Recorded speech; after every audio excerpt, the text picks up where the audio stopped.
Saw the yeah, grew up in the concrete jungle where dreams get lost in a haze. Saw the yeah, grew up in the concrete jungle where dreams get lost in a haze. Saw the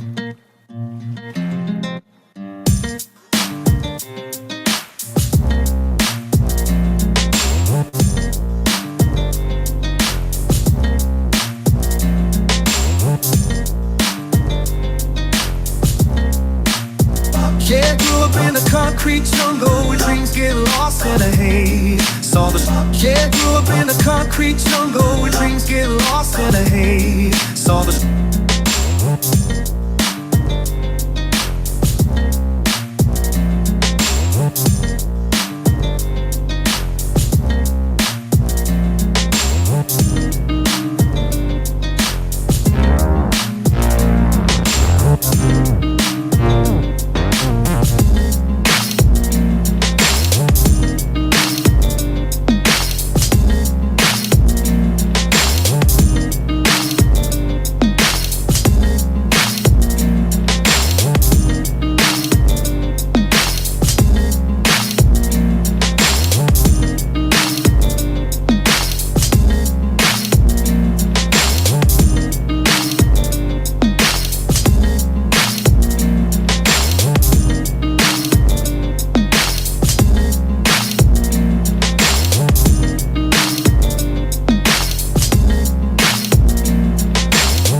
yeah, grew up in the concrete jungle where dreams get lost in a haze. Saw the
concrete jungle where dreams get lost in a haze. Saw the yeah, grew up in the concrete jungle where dreams get lost in a haze. Saw the yeah, grew up in the concrete jungle where dreams get lost in a haze.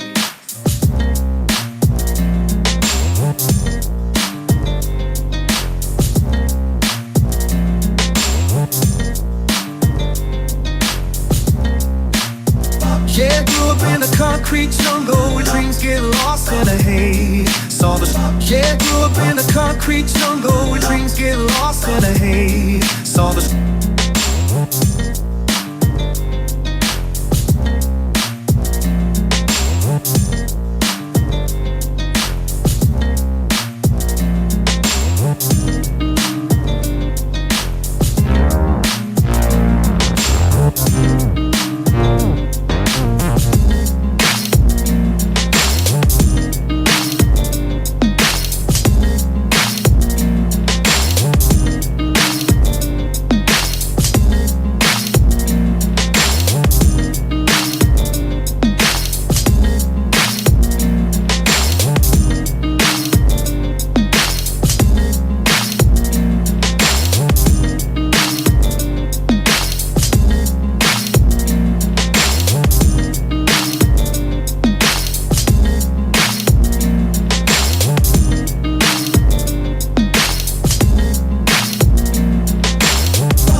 Yeah, grew up in a concrete jungle where dreams get lost in a haze. Saw the yeah, grew up in a concrete jungle where dreams get lost in a haze. Saw the yeah, grew up in a concrete jungle where dreams get lost in a haze. Saw the yeah, grew up in a concrete jungle where dreams get lost in a haze. Saw the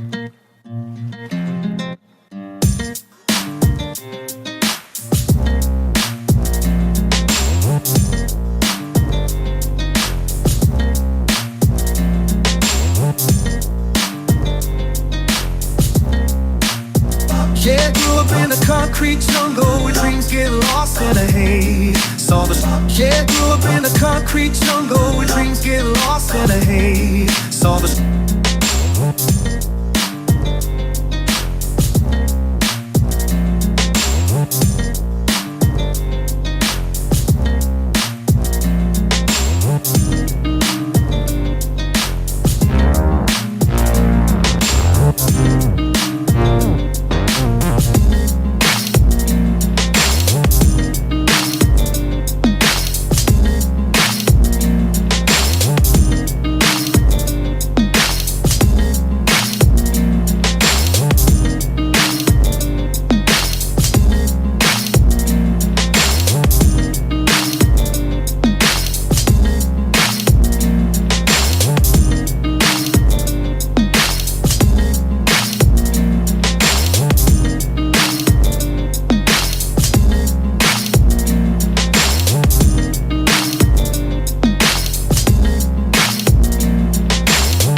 yeah, grew up in a concrete jungle where dreams get lost in a haze. Saw the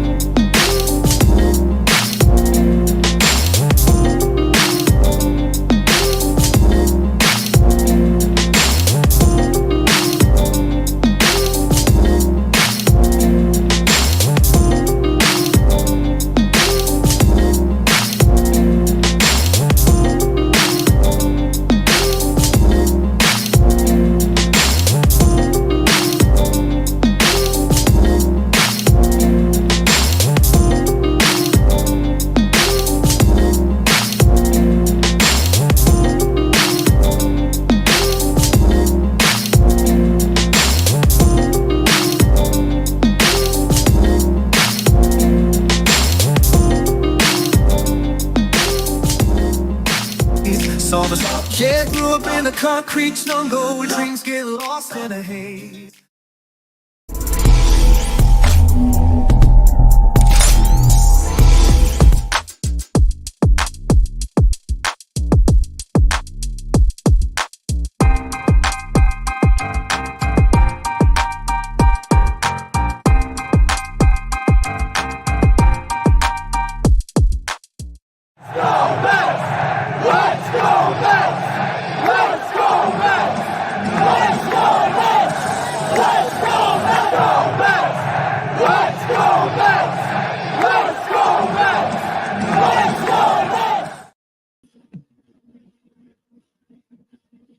What's up, Mets fans? Welcome back to the Mets Roundtable podcast right here on Hector and my X account, and of course on YouTube as well, as we got 3 of the 4 of the squad here tonight, and maybe a special guest, but we ain't going to confirm that just yet. But we do got the wildcard standings up there for you guys, so you guys can see just how bad the Mets have played over the last 2 games. But let's not go that crazy into the New York Mets just yet, because of the fact that the last time we had a roundtable was, I would say, about a month ago. Mostly my fault, so guys can blame me. But it's also scheduling, summertime. Hector tried to he's too cool for school with Mania hanging out, throwing ball with him and stuff like that. Hayden just with the sunglasses and all that fun stuff. He's not wearing the Twins hat, are you? I don't know. We're playing them soon. I don't know if okay, perfect. So that's a good sign as well. But unfortunately, what is he wearing? Did he show what he's wearing? Okay. We can deal with Boston today. Yeah. But yeah. Thank you guys for tuning into another roundtable, guys. The last time we were here, we were not in a wild card spot. We were playing better, but not exactly where all Met fans were starting to believe that the deadline would actually be an actual buyer's remorse, maybe, because what I've seen from a couple of people, and I know everybody's seen the Frank the Tank rant with Licata, which is just, my God. He's the man. Oh my God. This guy thrives off of them losing. Like, he benefits from them losing more than they win. Like, when was the last time you seen a video of him when they were winning? Right? They lose 2 in a row because Licata says what he says, and he goes ape shit. Like, I just don't understand, guys. Listen, the players play on the field. We all know that. The manage, right? The Braves were just better than us the last 2 days. And, we do forget that they are the Atlanta Braves. They also have one of the best pitching staffs in baseball. If you look, they give up the least amount of runs in baseball. The Mets had a tough series, right? To be honest, they should have lost 3 out of 4, if you're really going to be honest about it. But they split the series. They ended up a game and a half, just like where they were when they started the series. Unfortunately, it started very well for us in the first 2 games, but what are we going to do? So let's say it up to the crew. Hayden, long time no see, buddy. How you doing?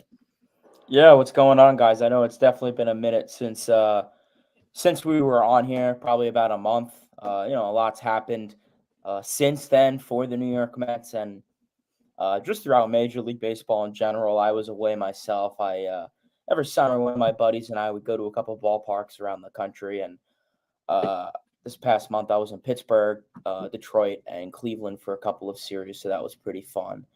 So good to see that, obviously. And then, returning to our New York Mets, who, have really turned it around the last couple of weeks, especially as of lately.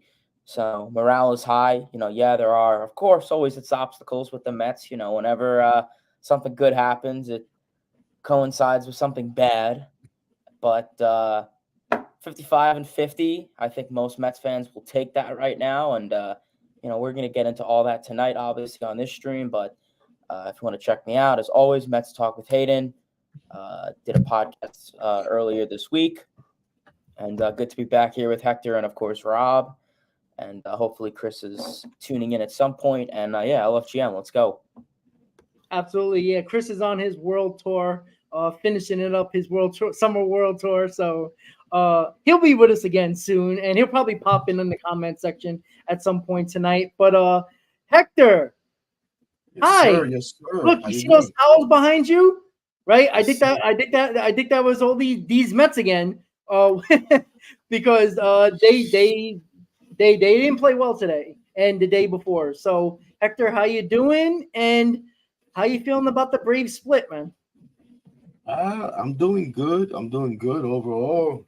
Listen, man, I don't think we can complain too much. It's been a great month and a half or whatever the heck it's been.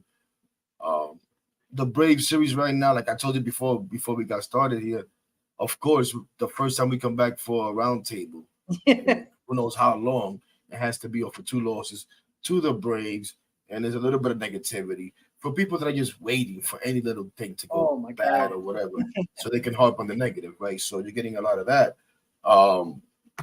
But I still feel pretty good. I think coming into the season, this is kind of what I wanted. I wanted this team to show, this front office to show us that they can, with a little help, maybe, make a playoff, even if the focus wasn't that this year.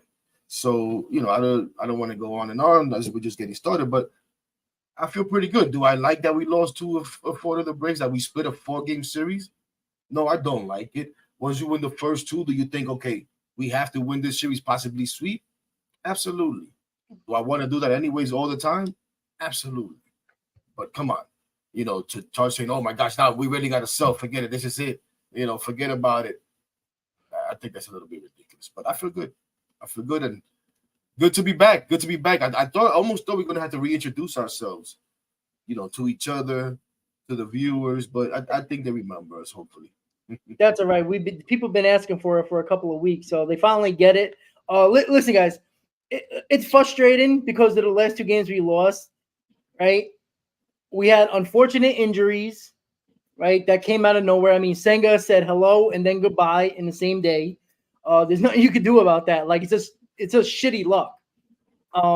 But you know what? I do know one thing though. David Stearns is getting the needs of this ball club, right? I understand Santa gave up 2 home runs today. I understand he didn't look good, but he is a guy that could be dominant. He is a guy that is going to help this bullpen. Same thing with Maton, and the same thing with Jesse Winker, right? There was a lot of talk that the Mets were involved with Michael Conforto, and then Jesse Winker came out of nowhere because it wasn't really rumors about Winker. It was more about Michael Conforto.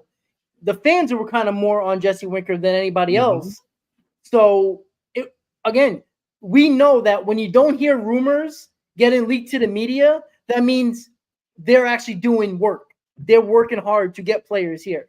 So that is the most important thing. Again, Heck, what's up?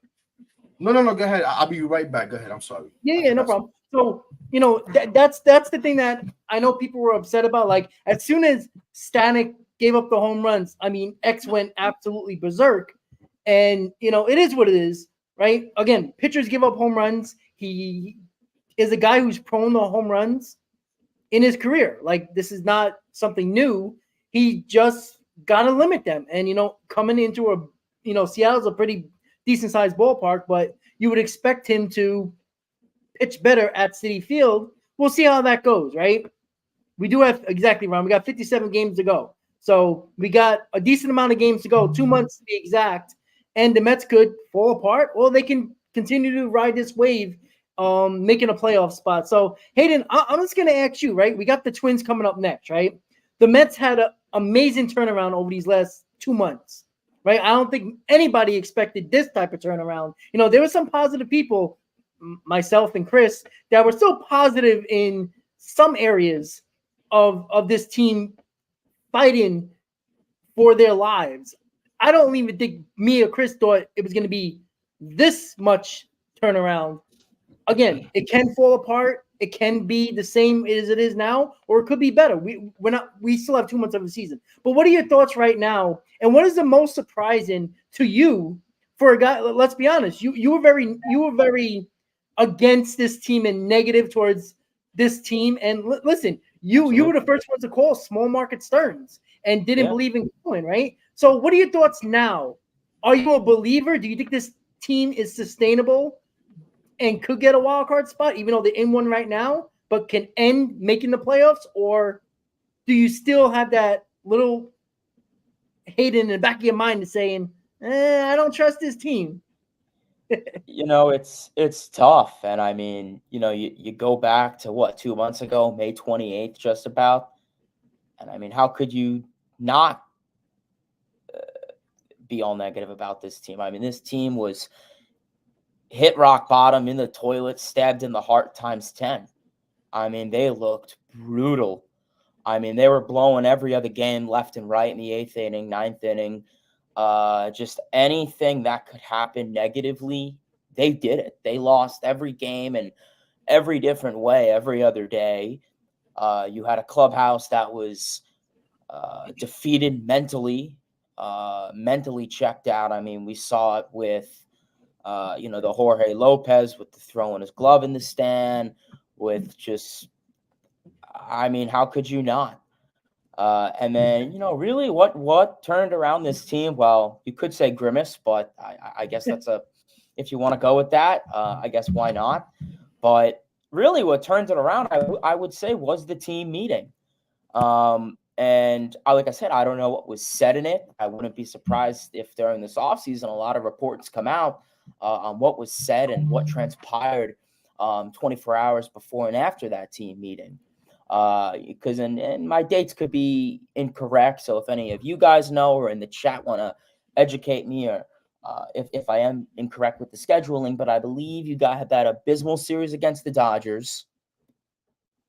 Then I believe you played the D-backs after that. You split that, so that was okay. It's a sign of life. Then I believe you played the Nationals, went over to London. Or no, you won the series against the Nationals. You split in London.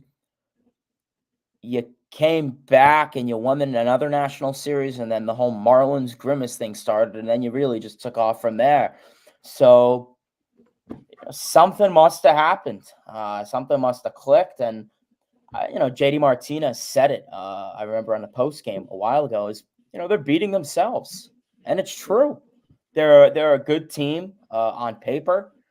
They're a good lineup. Bullpen is okay. Definitely needs to improve a lot. But I guess to answer Rob's question without rambling off, this team definitely does look believable. I think right now the Mets control their own destiny. They're a team where, obviously I don't want to have to rely on other teams' failures for this team to succeed, right? We don't want to have to focus on the Pirates and the Padres and the Braves, what they do for the Mets to move up in the standings. Just focus on the Mets. Just go out there, win ball games, win series. And, you have the roster to do it. This is a roster that is capable of doing it. There are definitely some inadequate and unfortunate things that this team has to deal with. Like I said, the Senga injury, and, we'll get into all of those things down the line, of course, and throughout the remainder of the stream. But, right now, this is a team that is capable. Do I believe in them? Yeah, I would say right now I do. This is a team that is not on just the hot streak. They're playing how they're supposed to be playing. Correct. This is how they should have been playing since, April 1st or whenever the season started. So, listen, yesterday, it was a minor setback. It sucked. This offense is something that definitely needs to be looked at and talked about. I'm not worried about the offense that much. Offenses are streaky.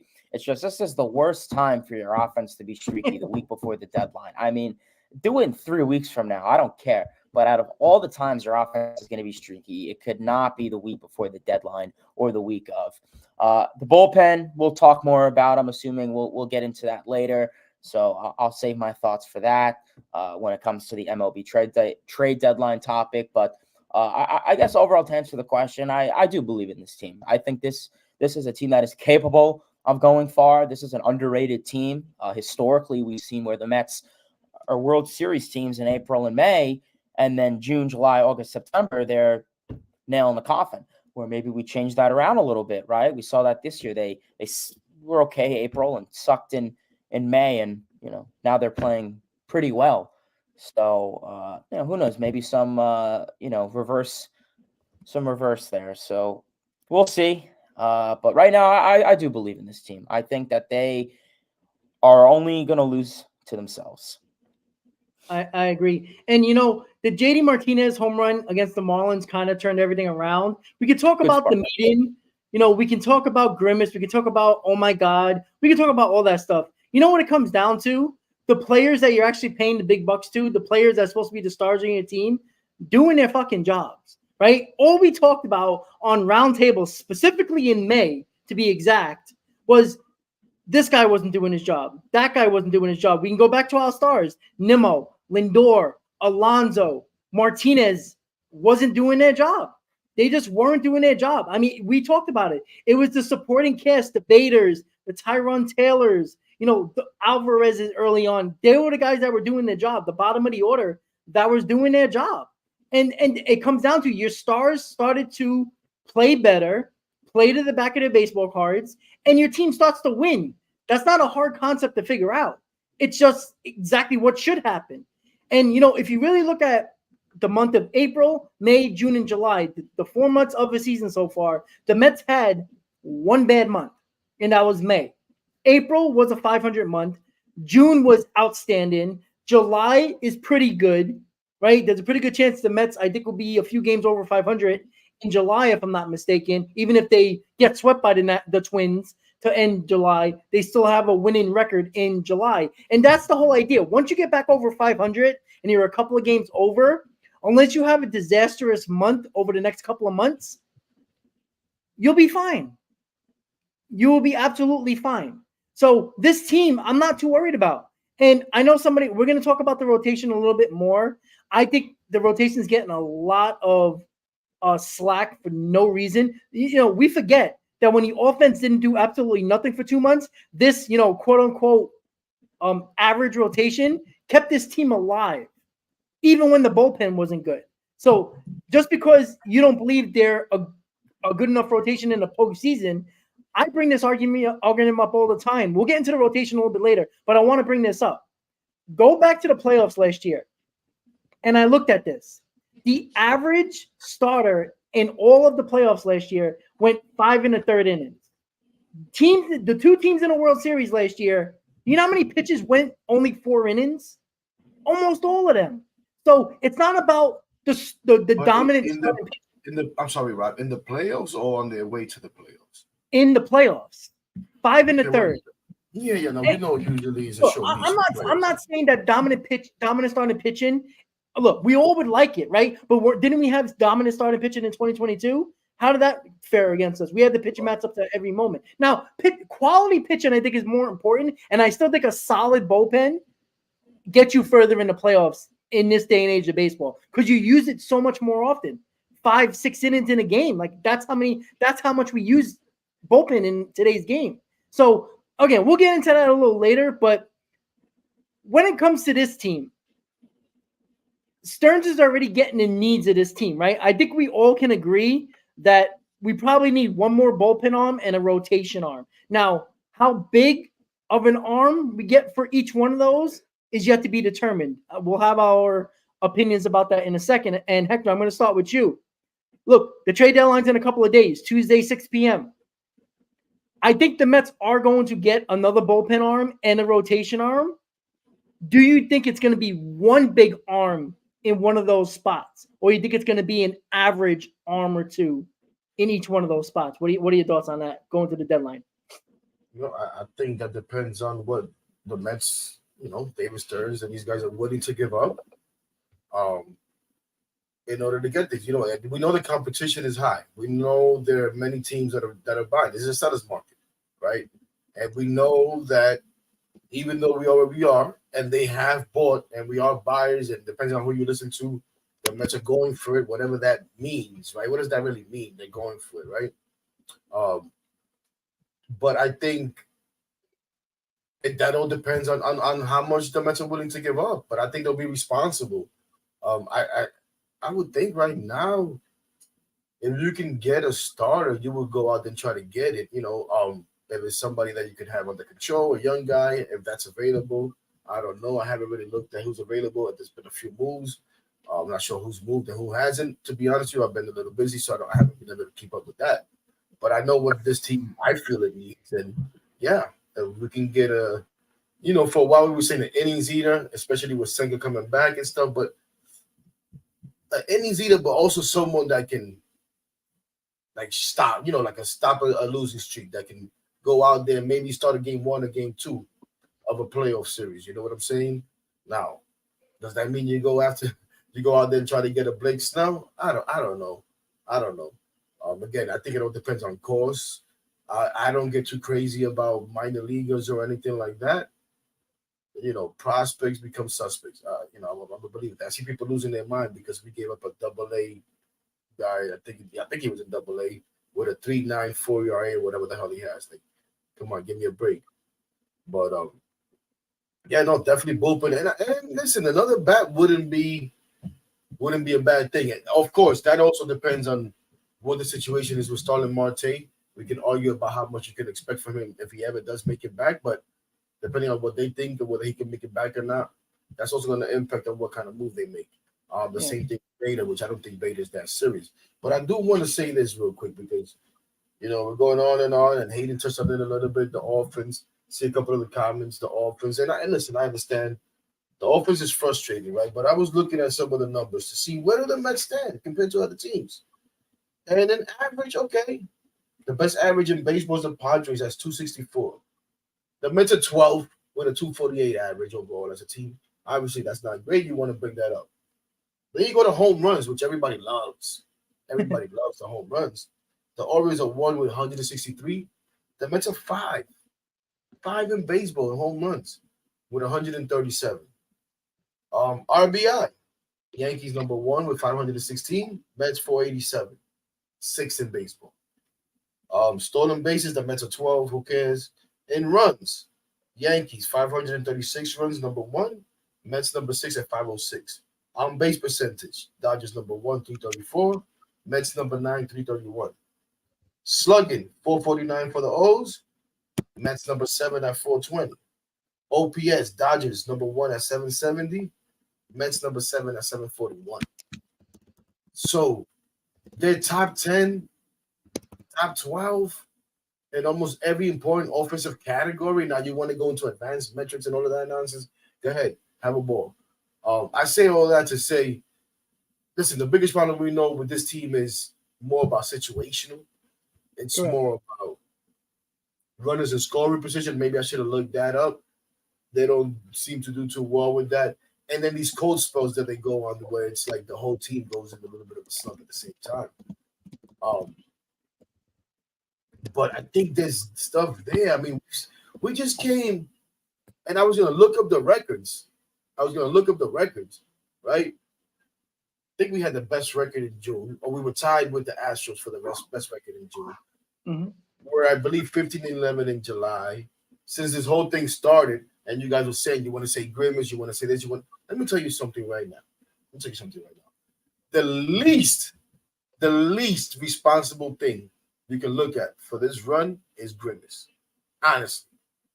Now, I'm not saying you dismiss it. I'm not saying I'm hating on Grimace, but the team had no idea that Grimace was a thing. That was the thing with the fans. You know what I'm saying? And if anything, maybe it helped loosen up the fans a little bit. And the little winning streak and their attention to Grimace, and that made it fun, even when probably pessimistically most fans were like, whatever. So it's a 5-game win because we saw some of that. Oh, the team has won 5 games in a row, whatever. Oh, it's won 16, whatever. We've seen them do this before. They'll go now and lose 10 or whatever the case may be. Oh, they won 3 or 4 series in a row. They'll lose the next 5. You know, but because Grimace was attached to it, they still had a little fun with it, whatever. But Grimace is the least. Now, I'm not going to dismiss the team meeting. Some people can, and yeah, for the most part, team meetings maybe don't matter, but Hayden, you touched on it. We've seen a switch with this team. We saw a switch with this team, an approach and enthusiasm and everything and how they were acting. So, and they talked about challenging each other, about changing some processes and all of that stuff, making sure that their work was proper and leading to the right path and to get victories. So there was definitely change. The pitching got a little bit better also at that time. The bullpen had a little bit, a little bit of finding of itself, but it got a little bit better with Nunez finding a spot, Budo coming up. So that helped. I saw somebody just say, now look up the pitching numbers. Yeah, we know. We know the pitching is killing this team. Particularly, I don't even want to say starting pitching because they take turns. Sometimes it's the starters, sometimes it's the bullpen. But the good thing is, for the most part, recently, we've been putting a complete game together. And that's something I think to be happy about. Yeah, listen, it's 2 games. It's 2 games. We ran into some good pitching. You guys know I'm not one to say that. I hate that crap. Oh, it was a tough challenge, whatever. But it's the facts of the facts. The Braves been pitching well. Yeah, the offense is struggling because they're missing some guys. But they've still been pitching well. And that's why they've still been able to at least stay where they are, But, man, you asked me about the trade deadline, and I went into all of that. But, yeah, no, listen. I want to buy. I want to buy responsibly. It doesn't mean I want to mortgage the future. I'm going to let David Stearns figure out what to sell, what to keep. I always say good GMs, good president, whatever it is that's in charge, know when to sell guys and which guys to keep. So I'm just going to throw a name out there. Maybe now's the time to sell on Brett Baty. Maybe it isn't. I don't know. It's David Stearns' job to figure out hey, listen, he hasn't kind of panned out here. His stock is way up because he's killing the minor leagues. He's Babe Ruth down there. Let me see if I can get rid of this guy. And listen, maybe he goes out and becomes a competent third baseman. Maybe he doesn't. I don't know. But let's go out there and buy responsibly. Well, heck, I don't think Beatty's stock has jumped at all, to be honest with you. I think everybody in baseball knows that Brett Baty is not a major league player at this point. He's been killing it. 3 times he went down in the minors. He goes down, starts hitting the ball over the wall. He comes to the major league. He buries the ball on the ground. I mean, he cuts the grass. That's what he does with the baseball. I don't think Brett Baty is high on other people's in other teams' eyes than we might think because he's playing well in the minors. I mean, maybe you'll get a stupid team to do that and trade something good. We'll see, but excuse me, I'm sorry about that, guys. So I don't really know. Here's my problem, right? Hector.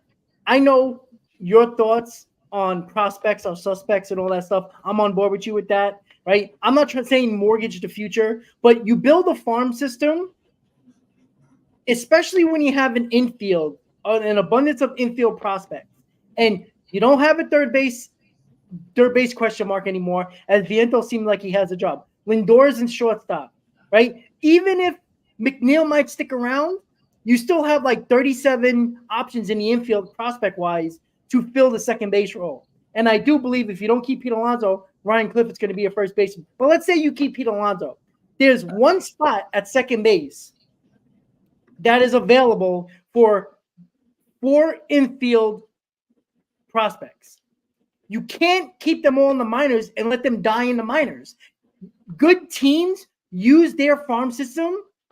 They pick and choose which ones they think that can help this team in the present, not the future.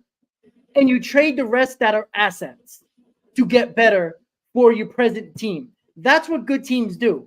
I don't care what the thought process was prior to the season. I don't care if you didn't believe in this team prior to the season. The fact of the matter is the Mets are 5 games over 500 in a wild card spot with 57 games to go. If a team comes to you and say, hey, we'll give you Crochet right now, but we want Jet Williams, give me 3 top 10 players. You're going to say no to one of the better pitchers in baseball because you're afraid to get rid of Jet Williams, who doesn't really have a spot on this team? I'm sorry. Are you trying to win? Because you can't tell yourself or get mad about winning or losing games if you're not going to do what you have to do to actually win. Right? I hear the fans all the time, oh, we need bullpen help. We need starting pitching. Yeah, but I don't want to give up Jet Williams, Sprode, Vazo. You're already talking about your top 10 prospects. So what do you expect to get the Mets to do? Like, the Mets failed in 2022 to not trade top prospects. They were afraid to. So they traded one of the bullpen arms that were useful to us in 2022 in Holderman for Vogelback and a bunch of nothings for Ruff and Naquin. Right? So you half-assed the deadline, yet you guys telling me you want to win, but you can't win and do better and get better if you're not going to give to get. Like, I'm not saying trade 7 of your top 10 prospects here, but you can't also tell me that the Mets will have a better chance than anybody else if they make the playoffs, because we've seen the playoffs be a crapshoot. What if it is only that extra arm? Maybe it is that one big move the Mets make. We've seen it in 2015, right? It took Cespedes to turn a bad Mets team into a World Series team. One guy. When Lucas Duda was playing first, Wilmer Flores was playing third base. Like, I mean, come on, guys. The fact of the matter is, you just got to give to get. And we do have a special guest here that is, that I didn't think he was going to pop in, but he's here. I see him right now. I'm going to shoot him up right now, and he's fixing his phone, so I don't want to, catch him at the wrong moment. But we do have Mr. Sal Licata. The man is here. Sal Licata is here. Sal, yes. I appreciate it. How are you today? Good. What's up, guys? How are you? We gonna let this guy come in and interrupt our stuff, man. Who does this guy think he is, man? What's up, buddy, man? Thanks for coming on, man. Appreciate it. No problem. I wanted to make sure I did it tonight because I saw you promoted before, so I felt bad. But we got the Yankees on, but that game's out of control now. Also, because of the Yankee game, I'm not going on SNY until later, so I had some time now. So what do we got going on here? Well, we're yelling about prospects and trading prospects at the deadline. So, Sal, I'll ask you, what are you willing to do at this deadline? You personally, not Stearns, when it comes to giving up prospects to getting the arms you might need in the rotation or the bullpen. Well, I mean, I don't think they're going to give up a top guy, and neither would I, honestly. I do want them to go for it, and I think it's imperative that they get a top starter. But I'd rather see them take on some bad contract or some more salary to be able to do that. I think it's either Snell. I mean, Schoolball would be the dream, but you're going to have to give up a boatload for him. So do you want to give up? I don't know what it's going to take. Is it a top 5 prospect? Is Beatty plus taking on a bad contract enough? I really don't know what it's going to take. But I think if the Mets don't come away with either Snell, Flaherty, Schoolball, they will have disappointed, to say the least, at this deadline. Oh, okay. So you would rather go after a bigger arm in the rotation than a bullpen arm, a bigger bullpen I think they arm. need both. I don't think they've gotten the, and forget even about Stanek's performance today. I just don't think he was that guy. The guy I wanted was the Angels closer, and of course the Phillies got him. Just like a couple years ago, the guy I wanted was Raisel Iglesias from the Angels, and the Braves got him. So that was a big arm to get then. The Mets missed the boat, in my opinion, there. I think they missed the boat again. And I know the Phillies gave up apparently a lot to get him. Again, who knows with these prospects, but I think that was the arm to get. The Mets need not just an arm in the bullpen. They need a dominant, no doubt about it, lockdown arm in the bullpen to go along with Diaz, and they haven't gotten that yet. So I want a top of the – they said they're going all in, or at least those are the reports that they're going all in. If you are going to go all in and want to be taken seriously as a World Series contender, you need a top-of-the-rotation starter and a legitimate bullpen arm. And what you heard say that. Oh, my bad, Rob. I'm sorry. No, I was going to say, it's funny you said that because right before he came in, I was saying, what does going for it really mean? Like, what do we really think that means? Is it that they're going to go out and maybe mortgage some of the future or give up some higher level prospects to go get some of the guys that Sal's mentioning? I don't know, but you guys know me.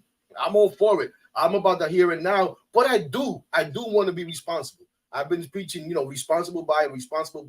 But I also think, man, unless you're going to go and do what the Astros did and teams like that, and you're going to just totally tear it up and go through some hard times to hopefully get that sustained success, when you get to this point and you have a chance to make a playoffs and see what happens, I think you have to go for it. The one thing they have to be careful about, they're not going to be reckless as far as trading the prospects.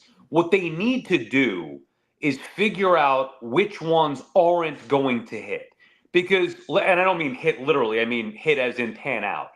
Because let's just say they have all the top guys that we mentioned all the time: Williams, Acuna, Gilbert, whatever. Pick the 2 young arms that everybody raves about now. Just like last year was Vassell. Now all of a sudden you can't find Mike Vassell. So nobody knows what these prospects. Beatty. Now you'd give him away if you could for which, by the way, they might still trade him because he does have some value. But you get the point. So what they need to do is figure out which ones they believe aren't going to pan out and then make it right. You can't miss on these deals. So, the Pete Crow Armstrong for Javi Baez was a bad trade for multiple reasons.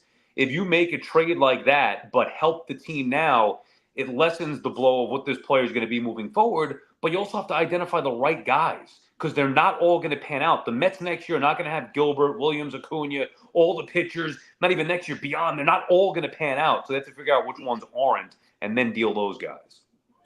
And if those guys are all on the team, then it's probably not a good team.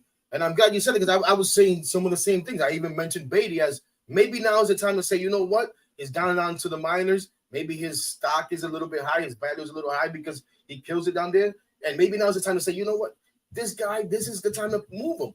And I've always said the good GMs, the good president know when to do that. People want to kill the Yankees, but Brian Cashman seems to be able to sell guys on hype.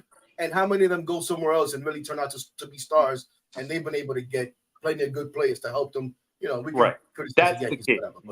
That's the key. The Mets farm system historically has not been very good. So now they've done a nice job of building it back up. But how is it looked at around baseball? It's still not a top farm system, maybe the way the Orioles were, or maybe even the way the Yankees farm system is. So I'm not sure. I do know this. The greatest strength the Mets have is going to be able to take on a bad contract back.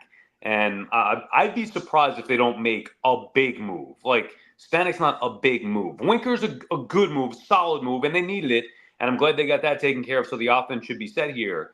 But they need a big – if they're going to go all in and be taken seriously, they need a big move or maybe 2. Do you really think the offense is set, though, Sal? Or do you think depending on what's going on with Marte, right? It's as set as it's going to be. Like, Lindor – they're not doing anything with Alonso, so you're keeping him there. Vientos is Vientos. You're not doing anything to catch it with Alvarez. You got McNeil / Iglesias, you know, Nimmo, Bader, Winker. Yeah, Marte comes back like JD Martinez. What are you doing? There is no, unless they want to bring somebody up from the minors who maybe could contribute, sure. But where's the big move to be made with the lineup? Yeah, right. No, and yeah. I'm not saying that it's all going to be great from here on out. I'm just saying that, like, I feel like the pieces are in place. Now it's just a matter of those guys continuing to do their job. Yeah, I think that's the main thing, right? I think wherever you want to look in the lineup, I mean, you can always add a bat, but like you said, Sal, it's hard to find where you're going to put them, right? You know, you had that DJ Stewart spot that you needed to replace DJ Stewart, and Winker's that guy. So where are you going to put somebody? You know, God forbid of an injury, it might be too late. The trade deadline might have passed, but yeah, I think it's all about starting pitching and bullpen help. But Sal, have you heard anything behind the scenes when it comes to, like, are people starting to believe, or at least like other organizations, that the Mets are willing to go for it more than they thought, say, a week ago, when it comes to getting a top arm? Well, the guy I trust the most with the reporting is Andy Martino, and he said last week that, I mean, tell me where he's been wrong. And he said, and it's not, by the way, it's not just him, but his report last week said that a rival GM or a GM, whatever, around baseball said that the Mets are going for it. And since then, they've made the trade for Winker. They got Stanek as well. So I think it just matters of what we as fans think going for it is versus what they think. Like, those are clearly moves that they're not selling off. But to me, when you say going for it, that means I'm going to try to put a World Series caliber team together. And for me, the one clear area where the Mets are lacking is the starting rotation as far as being World Series contenders. Also the bullpen, obviously, but they've at least addressed that a couple of different ways and then maybe get some guys back healthy here. But I think to be taken legitimate, like real seriously, they need a top rotation guy and they need an arm. And I felt that way before Senga, so I certainly feel that way now. Okay, that makes a lot of sense. So, Sal, are you surprised about this turnaround? Because I know a lot of Met fans didn't believe. You know, you heard the small market Stearns comments. You heard, you talked about King Cohen's crown is off on WFAN. You talked about that a lot. Are you shocked by this turnaround and how well this core has played? I mean, not really. Alonso had really turned it on, but the core and this overall team turned it around. I guess it's credit to Mendoza, what he did as well. Well, who is the core in your mind? Nimmo, Alonso, Lindor, and I guess you can throw Alvarez in there as well. Well, I mean, I don't know. I think it's a great question, but the core coming into the year was clearly Nimmo, Lindor, Alonso, McNeil, and the core. I like to throw Diaz in the core. Well, I'm talking about lineup offensively, not, but I think he's part of the core. Lineup, fair enough, but lineup wise for now, that core did not turn it around because McNeil did nothing and Alonso hasn't done anything. Now, McNeil, obviously, in the few games since the All-Star break, starting to perform a little bit better, which is nice because they needed it because the rest of the guys aren't really getting it done. But when you say core, am I surprised the core turned it around? It really hasn't. Lindor's done his job. Nimmo did for a while, although he's really cooled off. I'm shocked, that they were able to dig out from being 11 games under 500. I was watching the team just like everybody else. I did not think that there was a chance in hell that they would get it turned around to this extent. The other thing that I'm shocked at is Vientos. Vientos has been their most consistent player from start to finish of the season. A legitimate bat that they kept down. I didn't think he could play the position, third base. They were telling us that for a while. We saw it. It didn't look very good in years past. He's been more than serviceable over there. He's been fine at third base, and all the guy does is rake. So look at how the Mets have done it. That's what's surprising. Like, if you were to tell me Pete was going to hit 50 home runs this year, I would not have been surprised. I thought he was going to have that type of year. I'm actually surprised he's been this bad. But the fact that they could turn it around without Pete, with Marte being hurt, with no Kodai Senga, with Diaz getting suspended, with Brooks Raley being hurt, Drew Smith being hurt, and on. Yeah, I mean, it's a shock how the Mets have turned their season around. Yeah, I was kind of actually shocked that, I was one of the negative ones towards Vientos. I didn't think he was going to play good enough defensively to be in the lineup, and with JD Martinez being the DH, I know Vientos didn't have a spot, and he proved me wrong. Just like, you said it, Sal, like they told us he wasn't a good defensive third baseman, just like they said a couple of years ago that Alvarez wasn't a good defensive catcher. Right. And that And was Alonso. And that Alonso would never be able to play defense in the big leagues. Like, we've heard a lot of these things. So it goes to show you we need to wait and see it with our own eyes. But I thought I saw enough of Vientos. I figured maybe he could hit a little bit. But yeah, I mean, look, I was dead wrong about the guy. He's been great. Without Vientos, the Mets would not be here. Lindor's taken his game obviously to another level, but it's okay to be realistic about what we're seeing.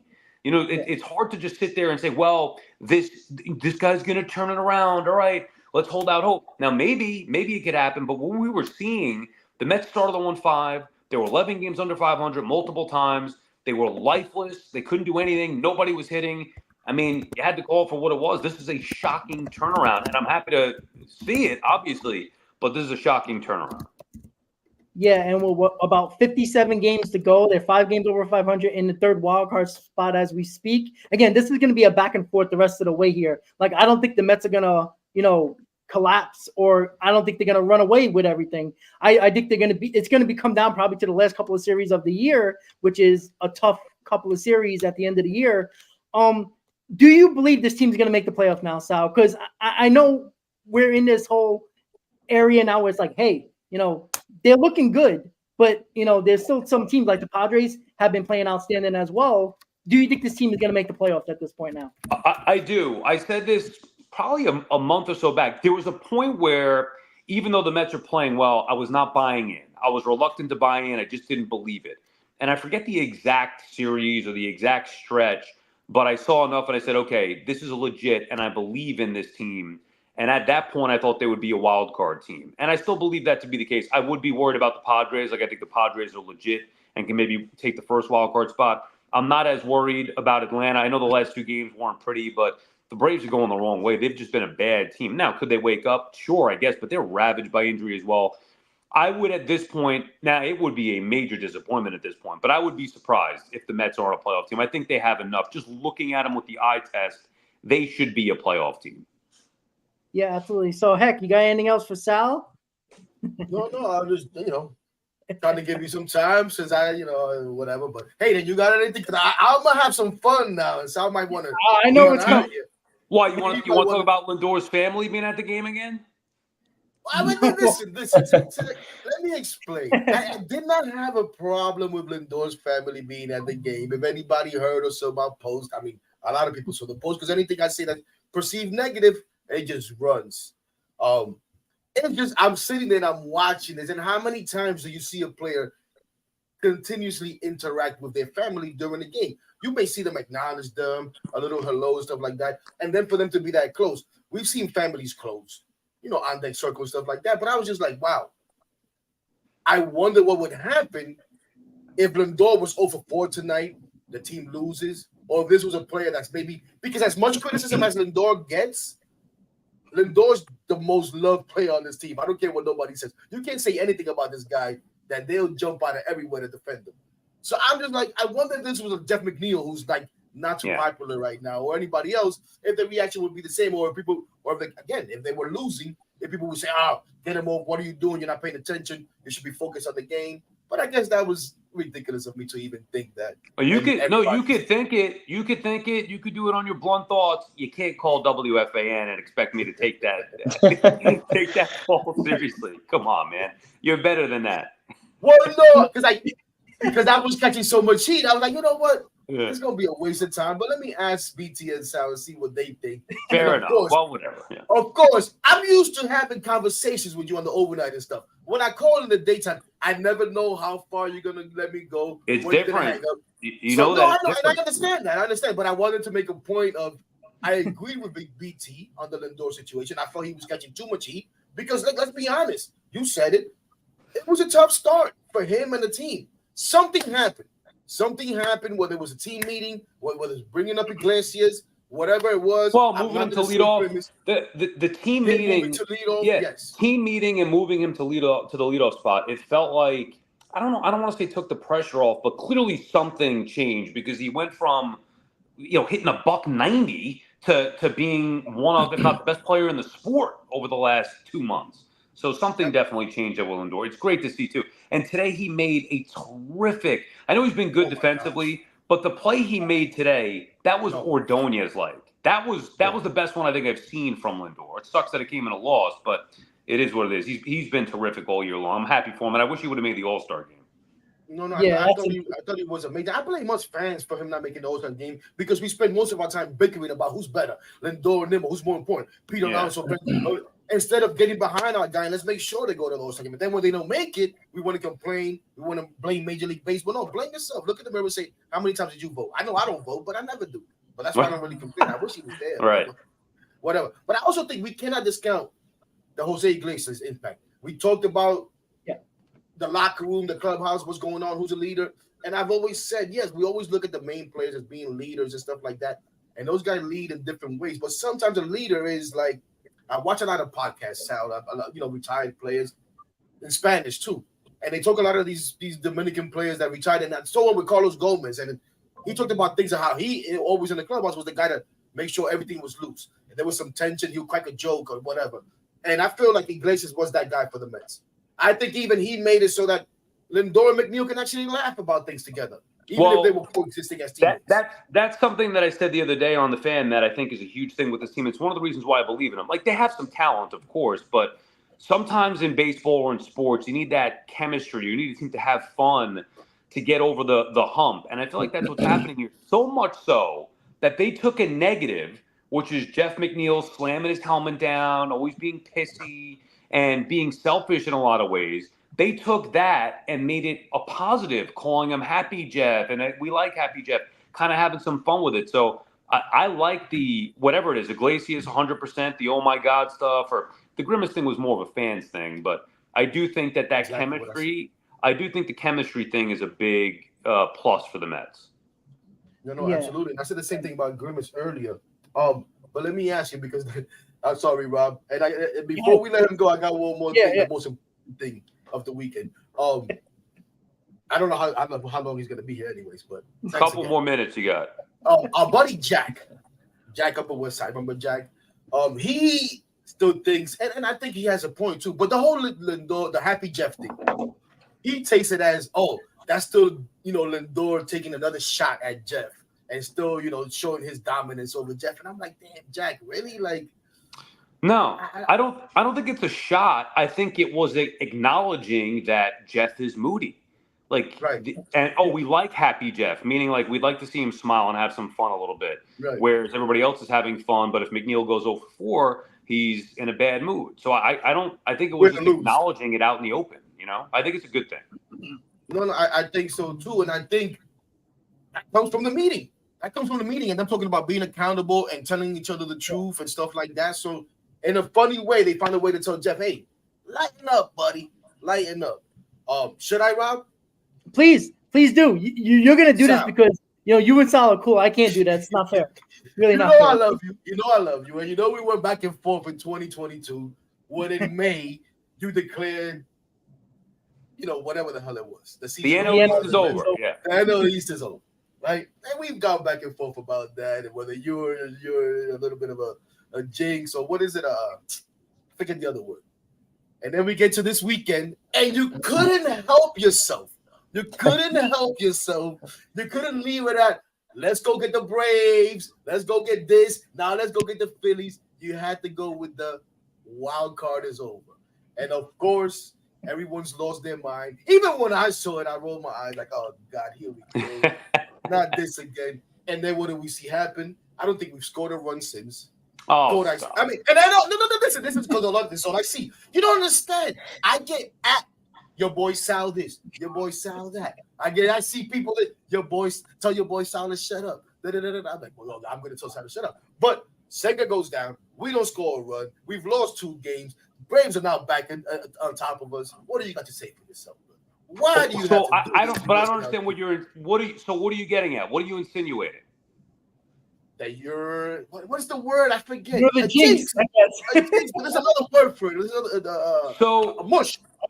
You're the mush. Right. Everybody said you're the mush of the Mets. So all right. So I am to believe that I am the one to blame for 2022.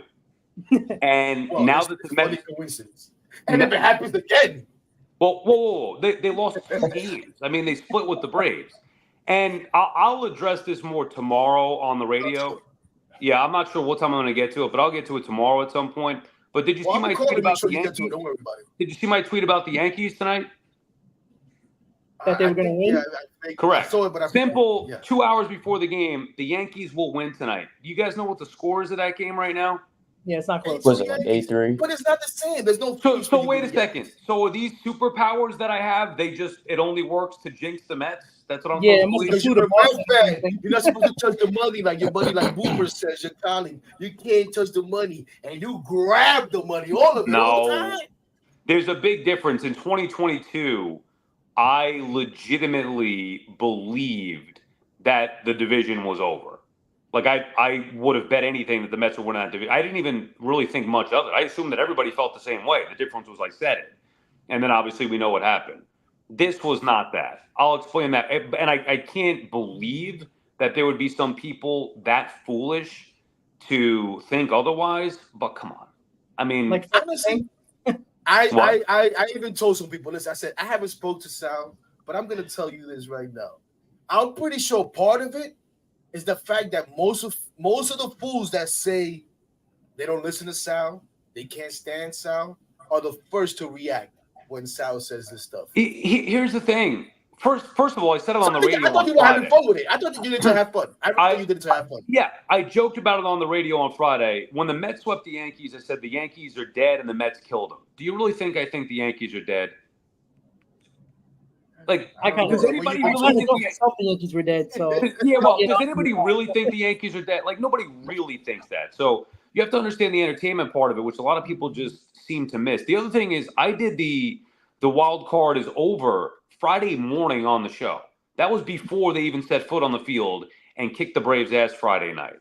So I feel like it's just a convenient. I'm shocked that Met fans would blame. I actually am shocked, and it just.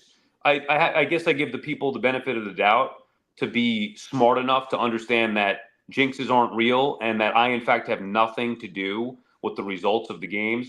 But if you want to blame me more than, I don't know, David Peterson or Brandon Nimmo or Francisco Alvarez, so be it. I was just having fun doing my job. And I really do believe the Mets are going to be a wild card team, and I believe they'll finish ahead of the Braves. But that was not what that was about. That was more about having some fun.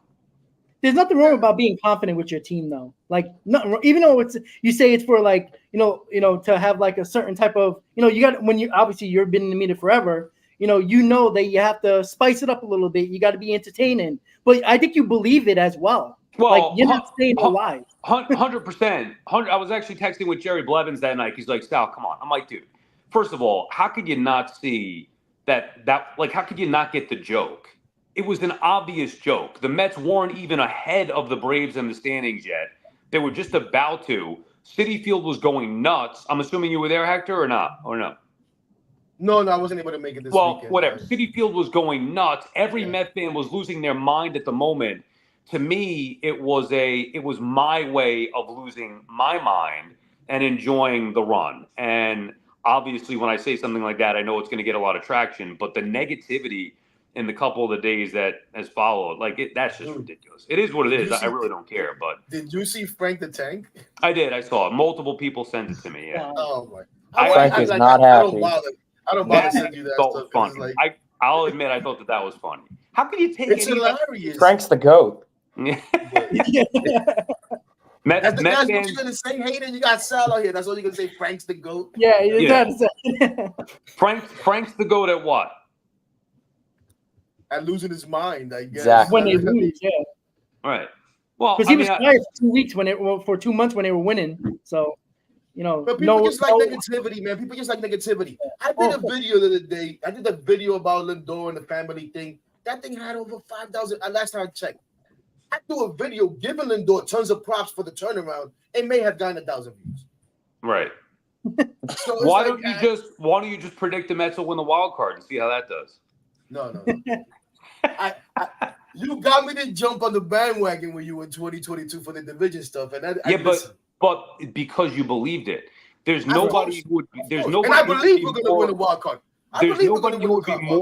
Nobody would be more critical of this team than I would when the time comes. I've been that this year. So when I believe in them, it should hold some water. Unfortunately, they fell apart in 2022. That's not my fault. but I did believe that they were going to win the division. And I do believe in them now. Again, the other day was not the same as 2022. People can make whatever they want of it. I thought it was a clear joke. But either way, I do believe in this team. That's how I took it too. That's what, in 2022, it legit bothered me. We went at it a couple of times in the overnight. Yeah, but you were bothered at it. Do you really think I had something to do with it? No, of course you didn't have something to do with it. Okay. An idiot. It just the optics of it, the fact that you said it, it bothered me when you said it. It bothers me when Gary Cohen says that David Peterson, what was it Peterson? No, McGill yesterday, 5 no-hit innings, whatever the hell it was, 3 no-hit innings, and then boom, right away you knew the hit was coming. That bothers me. Does he have anything to do with it? No, he doesn't have anything to do with it. It's not our problem, you crazy. Shut your mouth and don't say that's not you now. Yeah. But when you want to say that again, shut your mouth.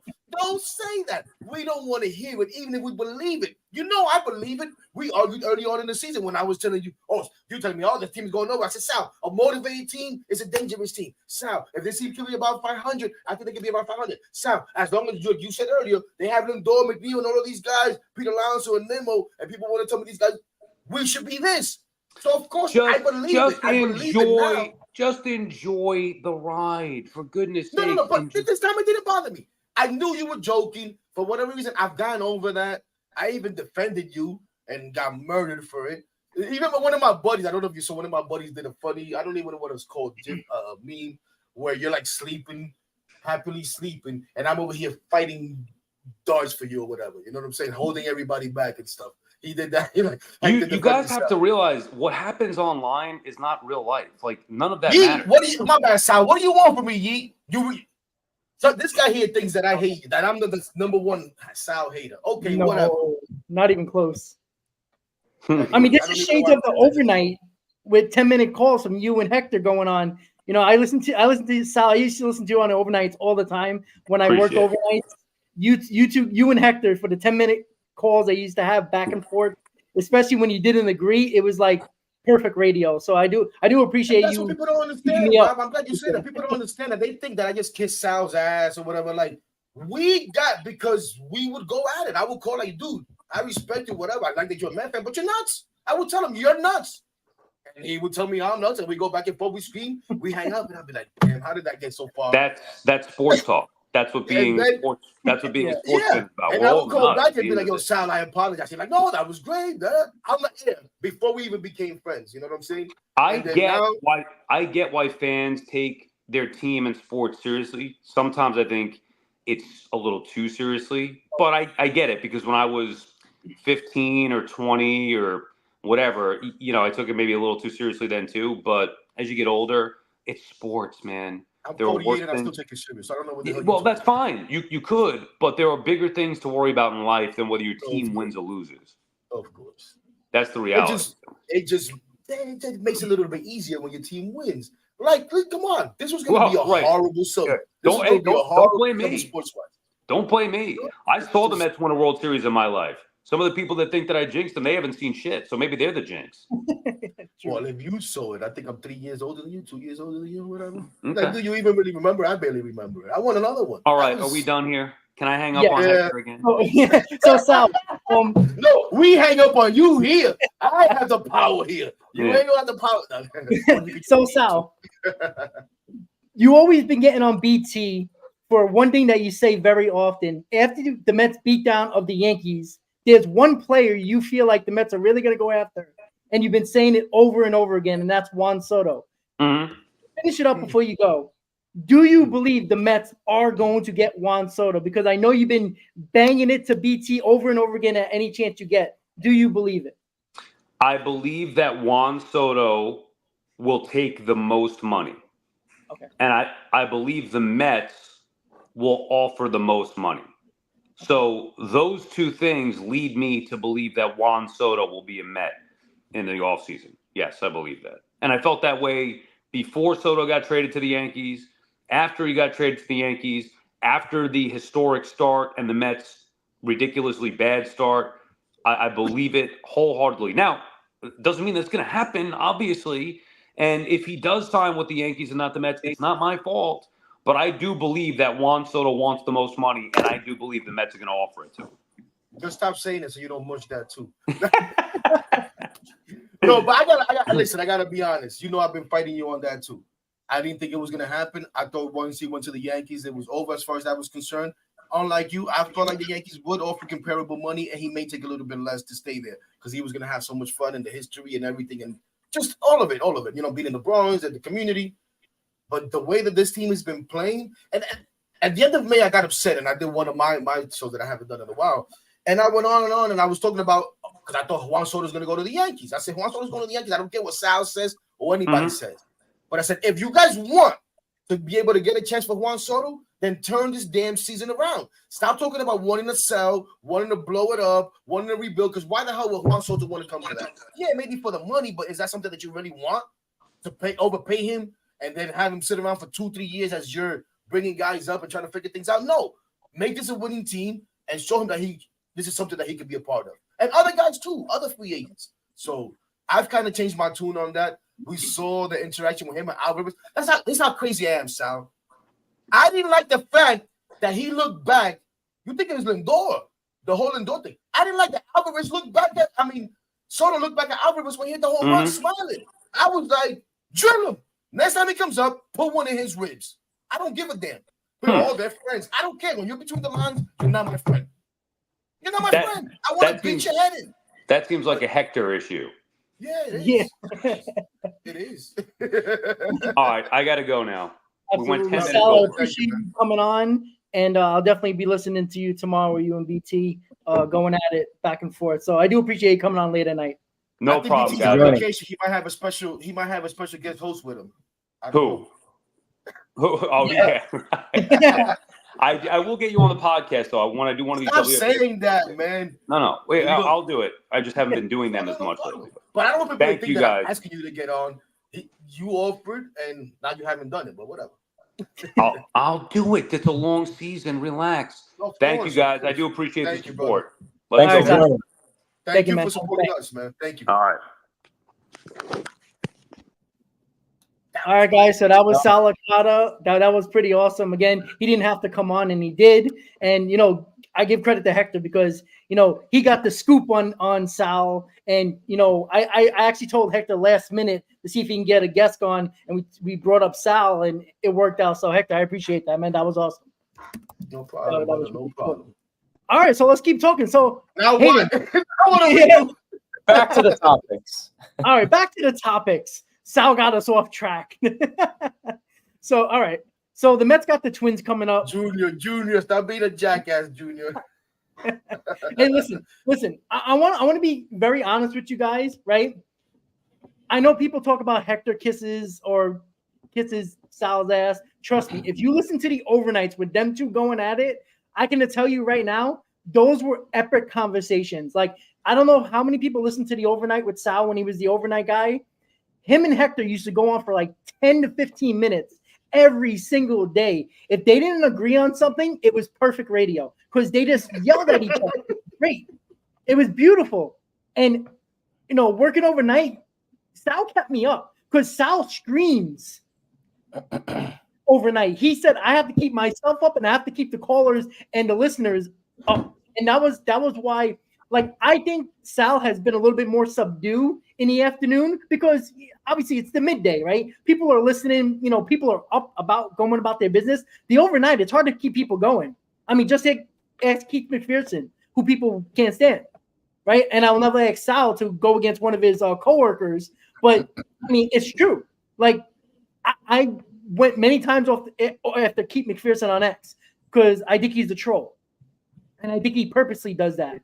Right? When the Yankees beat the Mets, it's like him winning the World Series, and he's walking out of Yankee Stadium holding his camera. Yeah, you Mets suck.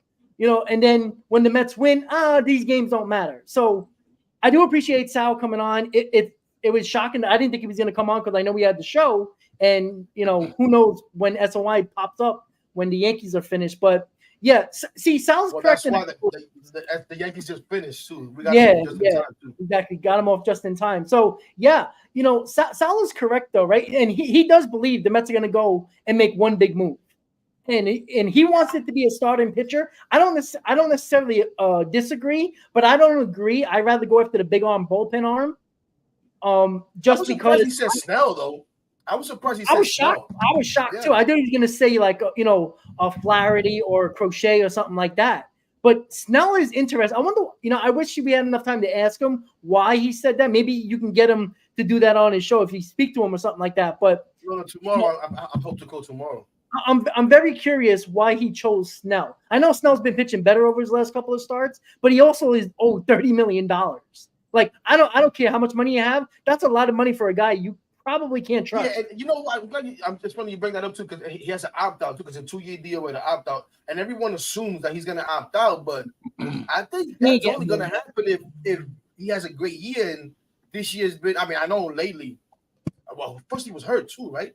He is a second half pitcher historically, though. I think that's why a lot of people are saying that. But I wonder if Sal said Snell because he was talking about he don't think the Mets are going to go crazy trading prospects. Maybe he's thinking you don't have to give up major prospects. You just got to take on that major salary and maybe give up a top 20 prospect or something like that. That maybe that's why he was thinking that because look, I listen to Sal a lot. I don't believe he would rather have Snell than any other guys that are on the market right now. In Flaherty, Crochet, those type of guys, top line starters over Snell. But I think it's because of what he's been hearing behind the scenes that the Mets are going for it, but going for it to the point where they'll probably add on a ton of money, like Sal said, than giving up top 5 prospects to get one of those top line starters. Now, I'm not going to complain if you get Blake Snell. Like, we could do a lot worse. I mean, would you rather see Blake Snell or Tyler McGill? I mean, I think everybody would pick Blake Snell. No, and I think right now where this team is at, and listen, on the offseason, I want to know part of Blake Snell. I worry about Blake Snell coming here and his attitude, and he's going to be able to deal with the fans and the way we are, psychos like me. But I think we could use a little bit of that energy that Blake Snell will bring on this team right now, especially to go on this run. You need that killer mentality. You know what I'm saying? And like I said, you need that guy that's going to be a stopper. Blake Snell can be a stopper. So I'm kind of intrigued by. I'm kind of intrigued by it right now. I'm not gonna lie. I wasn't so much before the season. At this moment in time, the way I feel about this team, because as much as I make kid with Sal and stuff about, I do feel this team is going to be a wild card team. Shit. Listen, guys. If you've been watching this roundtable all year, first of all, we appreciate you. We appreciate you so much, and thank you so much for the support. And I know tonight there's a little bit more of you in here. Hey, we're good too. We're good too. Yeah, we're good too. It's because of Sal, of course, and thank you, Sal, again. And now I lost my train of thought for talking nonsense. Jesus, what was I just talking about? You were talking about Snell, I believe you were saying. It'll come back to me. The point is, I'm all in on this team, man. I'm all in on this team. Yeah, and listen, like Hector Hayden, listen, when you make the playoffs, the records don't matter what the records were during the season. It's 0-0 going into that series, right? Anybody can beat anybody at any given moment in the playoffs. I don't care what anybody believes or doesn't believe. It's a fact, right? Because if that's the case, it would be the NBA where the 2 best teams are going to be in the finals and the best team is probably going to win. It doesn't happen in baseball, right? It's the NHL playoffs now, the way the baseball is. The way baseball ends up, especially with, a team getting a bye, they come out flat and then they can never catch their footing because the team that has been playing, playing well and catching them off guard, and they don't even have a chance to take a breath. So, Hayden, I wanted to ask you, when it comes to where the Mets should go, right? Say if Sal's correct and his inside scoop is the Mets are going to look for a starting pitching, and they're going to probably have that big move's probably going to come from the starting rotation. Who would you want when it comes to giving up? Because I know you're a guy that likes prospects.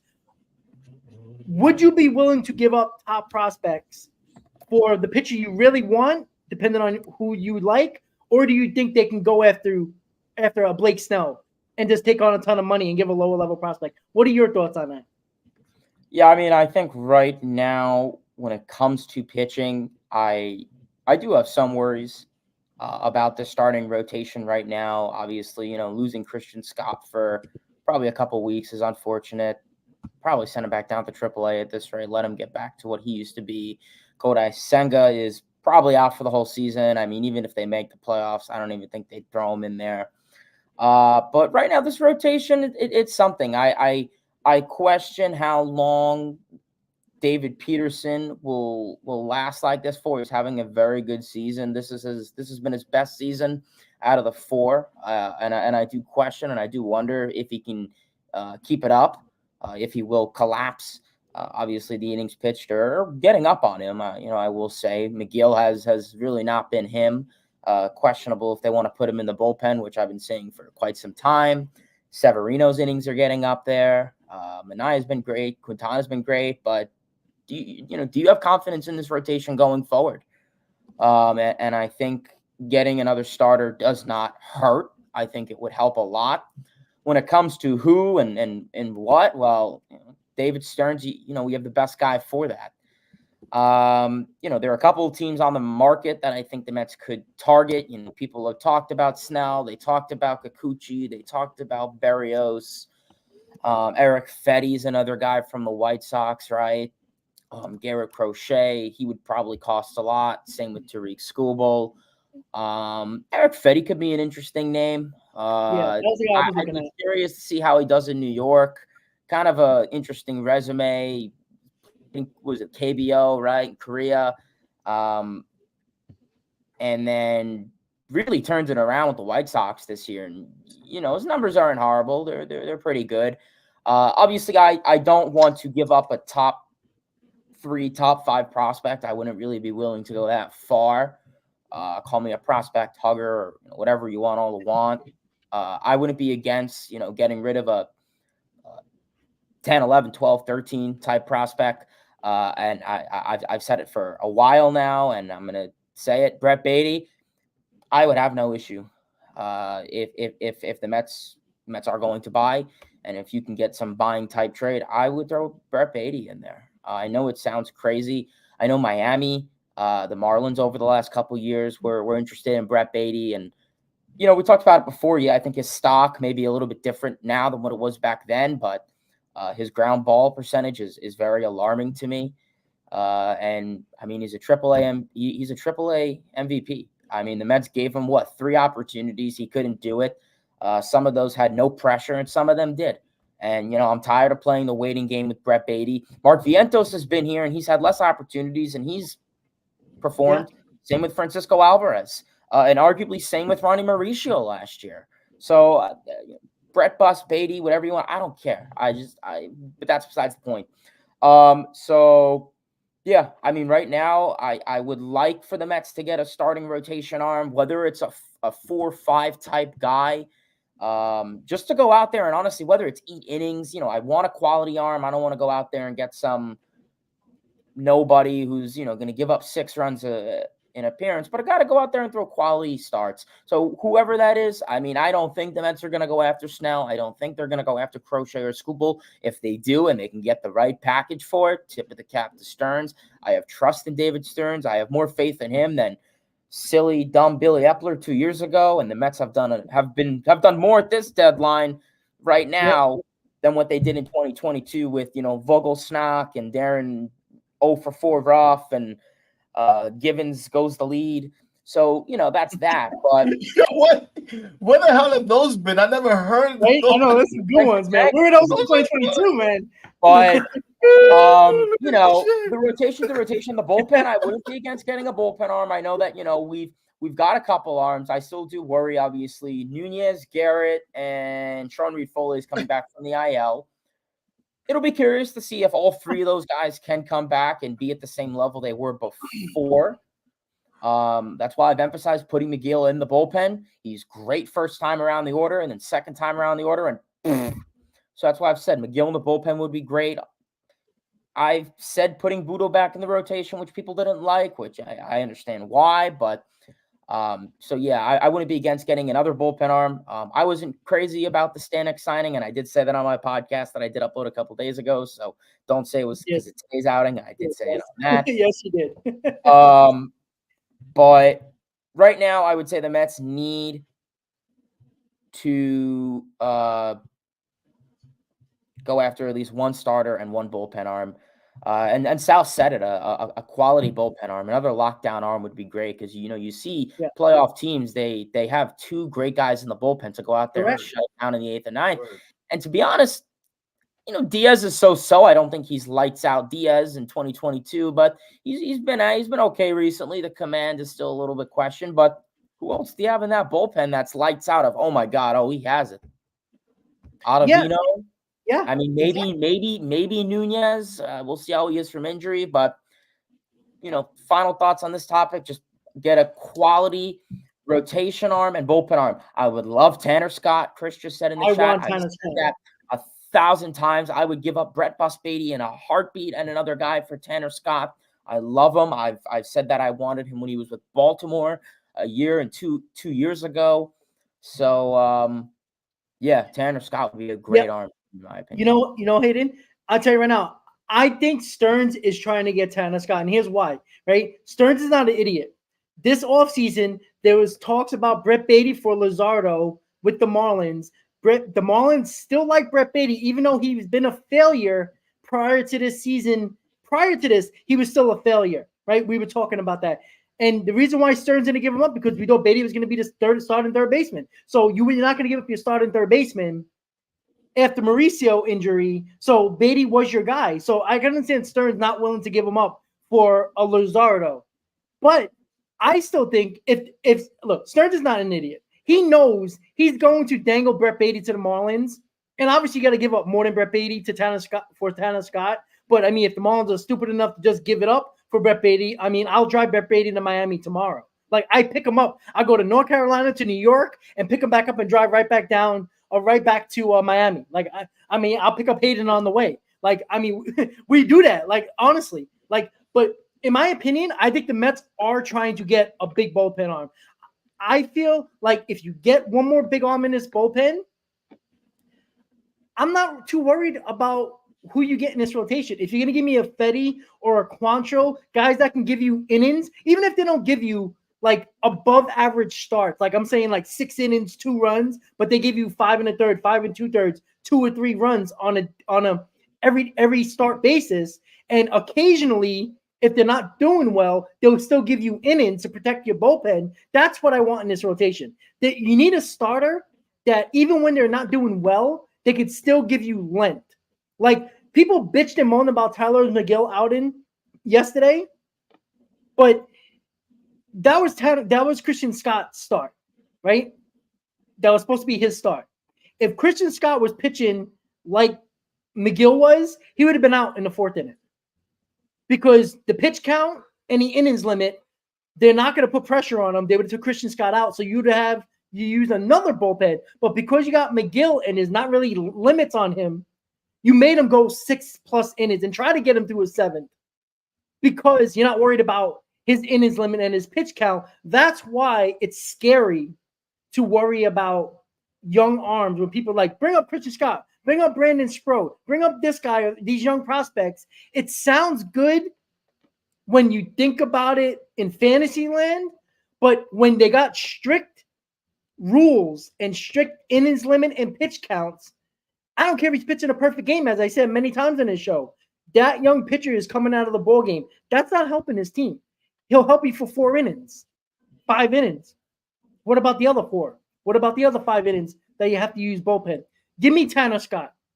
Give me a bullpen arm that is a guy that could be a shutdown guy who can occasionally close when you use Diaz 2 or 3 times in a row. And you don't have to worry about using Ottavino or Diekman or God knows who else. I know Nunez has been good in those spots, but I still rather have a guy who's been there before that I can trust other than, all right, it's the 9th inning game. We don't have Diaz today. Like, we go into a game when Diaz is not available, like, oh, my God, we're going to see Ottavino. Oh, my God, we're going to see Diekman. Like, that's the scariness of being a fan of the Mets, going into a game when there's no Diaz in the 9th inning. So I think we got to go after Tanner Scott. I think Stearns is going to get it done and get a number 3, solid number 3, maybe 4 starter that can give us innings at this deadline. I think that's the big name, the big arm we're going to get, a big bullpen arm. And I'm hoping it's Tanner Scott. Hector, final thoughts We play the Twins next. Obviously, Tuesday at 6 p.m. Going to be a lot of conversations. Hopefully, the Mets do what they need to do to get the rest of the needs of this roster to go to battle for the last 2 months. What are your final thoughts, buddy? My final thought is go win that series against the Twins. As far as the trade deadline, I'm not going to go on and on like you know and repeating everything you guys said. We know what the needs are. What I will say is this: I'm not someone who's going to say trust the process. I'm not someone who's going to tell you to trust blindly in anyone. But I will say this: I've said this many times. David Stearns, excuse me, guys, I'm sorry, I was having a little dinner at the same time, has not screwed up a trade deadline for us, right? You're right. David Stearns did not screw up the offseason that just happened because they told us what the plan was. And if you take that into account and you stop bitching and moaning because you didn't like the plan, it was a successful offseason. And, you know, there's some people out here that want to harp on the guys that, had to be DFA'd, especially pitchers, bullpen arms, the Jorge Lopez, the Tompkins, and this and that. I even forget how many guys. So I'm going to give him the benefit of the doubt. I'm going to trust that he's going to do the right thing this offseason. Like I said before, I think they'll buy whatever they feel fit to buy. My guy Devin, who always makes good points, I just saw it left me here, but pretty much he said David Stearns traded Christian Yelich. Correct. Where are all those guys that he traded Christian Yelich for? Yeah. Most of them are out of the league. Yeah, I think one plays for the Mexican League. One's like a gym teacher. Yeah. They're all like fantasy. You know what I'm saying? Even if you look at our prospects that we came into the season hype about, and I'm going to take out Alvarez, Beatty, and Vientos from that, right? But you can include them if you want. But if we look at the other guys, let's be honest. Jed Williams barely played, hurt. Okay. Drew Gilbert, we were told was about to be called up by Houston last year, which I was like, okay, so why don't we call him up? Hurt. Don't even know what his production has been. Luis Angel Acuna, he has a 1 week and a half, 2 weeks hot stretch. People go nuts, but you go look at his numbers, nothing really crazy, right?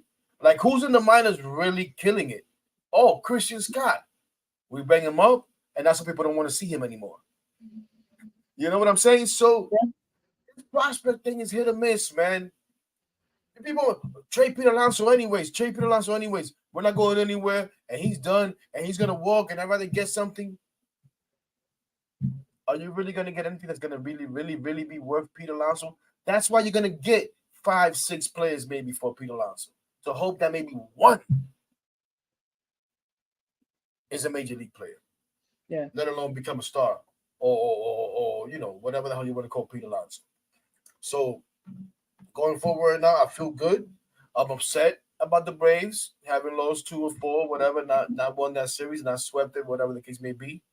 But I feel good. I feel good that this team has gave me my summer back as far as a sports fan and rooting for baseball and watching baseball. I was going to be around and watch it anyways, but it wasn't going to be fun. And no, man, I'm looking forward to finishing this homestand strong. Go out there, take 2 or 3 from Minnesota, and then go out and let August be whatever the hell it's going to be because it's going to be interesting. Yeah, it's going to be a lot of tough road trips. Dude, only 9 games. Only 9 games at home for the whole month. It's a tough August. Insane. We got a crazy travel schedule in August. It's insane. They live in the West Coast.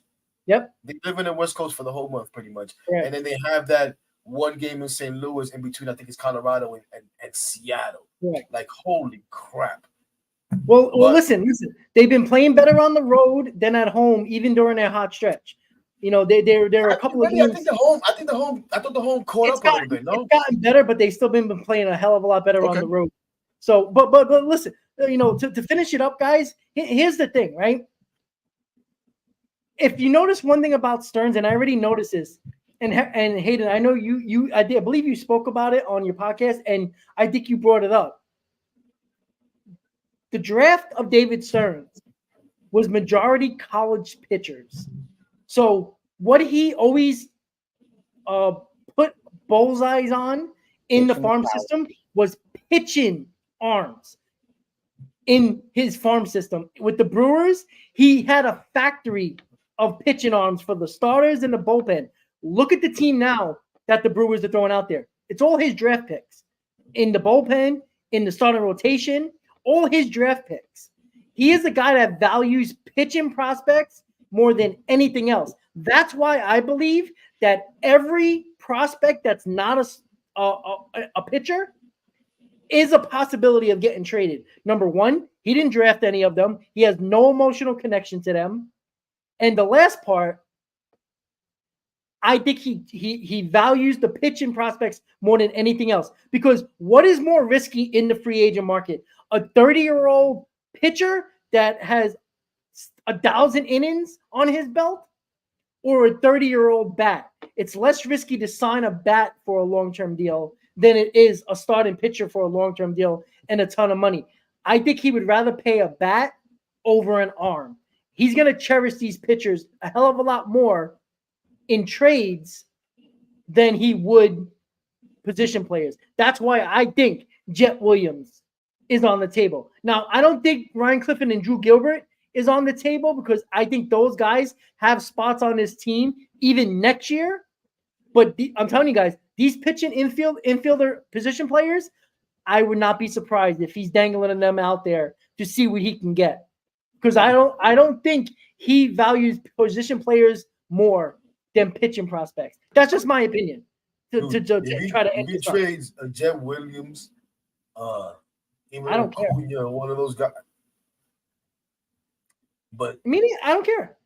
They better get to a World Series, or there's gonna be I'm crazy uproar. I Not from understand. me or you, Rob. Not from us. I understand that, but those are the same people that bitched and moaned about Kelnick, who is a serviceable major leaguer at best. Again, you're going to be trading Tanner Scott to the Miami Marlins. They say if Jet Williams, you trade him to the White Sox to get Crochet, right? Do you really? Who cares what Jet Williams does in the Chicago White Sox, who are going to suck for the next 5 years? He'll be a free agent before they get good. So sign him if he's that good, right? So we keep on thinking, oh, what if he's a great player? Who cares? If he's not helping you in 2024, why does it matter where he goes and what he does? There's a pretty good chance he won't be that good because percentage-wise, they usually don't pan out as good as we expect them to.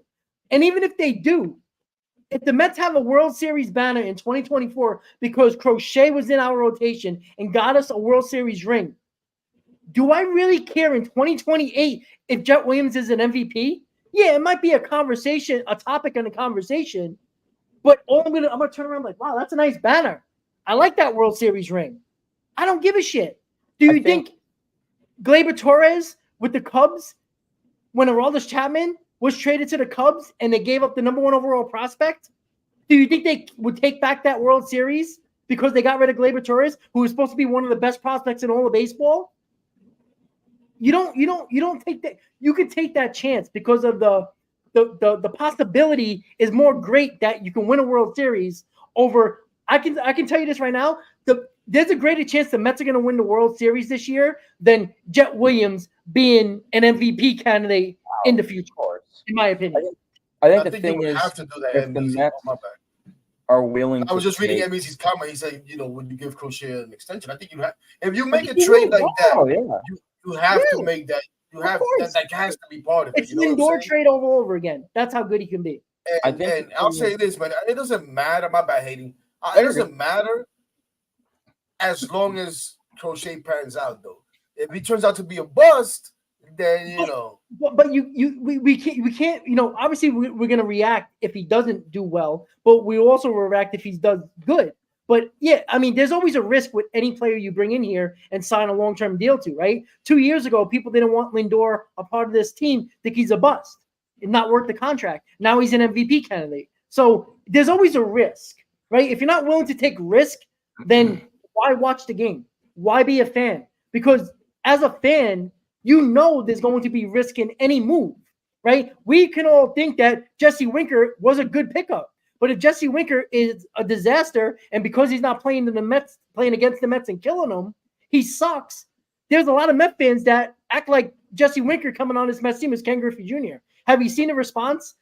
All the comments about Jesse Winker? It makes it seem like we just traded for Mike Piazza.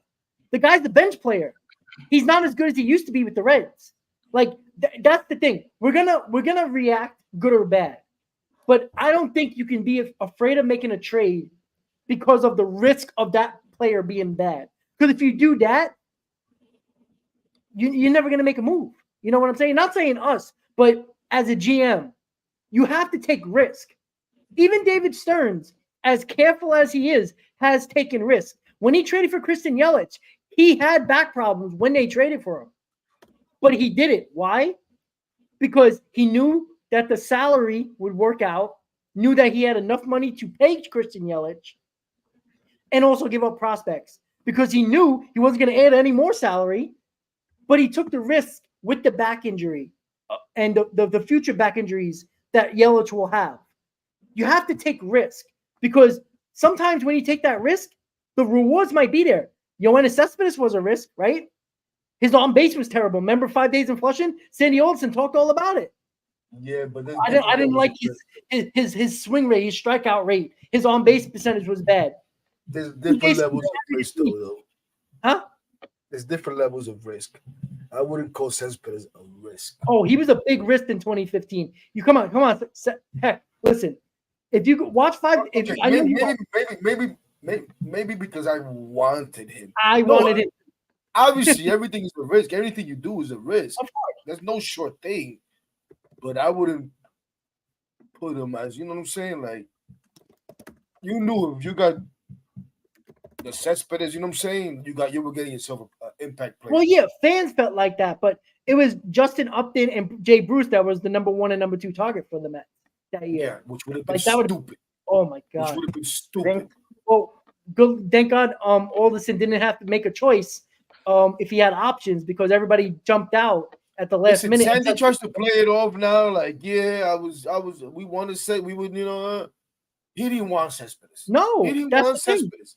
He was convinced to take him, and the Carlos Gomez trade, thank goodness, falling through. The first time that the Mets doctors, trade, whatever department did something good. And it was, veto that trade or nix that trade, whatever the hell you want to call it. That was the best thing that could happen. And oh, by the way, we did give up our number 1 overall prospect for Cespedes, a rental, by the way. Hey, Johnny, thank you so much. I'm sorry. That's a great comment by Johnny. Put that up on the screen, Rob. Look at that. Yes. Hey, Johnny, I know you've been on my channel before. I know, Johnny. There we go. Appreciate that's great. But he said he likes us. Forget you. I know he likes you, but he said he likes us. I haven't seen Johnny in a while. Nah, Johnny, thank you, man. We appreciate that, man. Absolutely. So, all right, guys. So, to finish up the stream, all right, we got the Twins next. We got the deadline on Tuesday, right? A ton of shows are going to happen by then. Who knows what the Mets are going to do? I just want to shout out everybody on X and on the YouTube channels. We had over 595 people consistently. That's an insane number, by the way. That's a huge number. And I appreciate that. A lot that had to do probably with Sal as well, obviously. But, I mean, they could have left right after Sal. They stuck around. So they wanted to listen to our big mouths yap about all this nonsense. That too. I appreciate it too, man. I know you guys hung out. Yep. Yeah, absolutely. Listen, they're 6-4 in their last 10. Quintana, Minaya, Severino in the Twins series. Let's win another series. Let's maintain a wild card spot. It drops down to 54 games after this series is over. And then we got a really tough August of road trips coming up. August is going to make or break this team. That's the truth. September could be irrelevant, or September can be a hell of a lot of fun. Because August, that's a tough travel month. I don't care how good of a team you might be.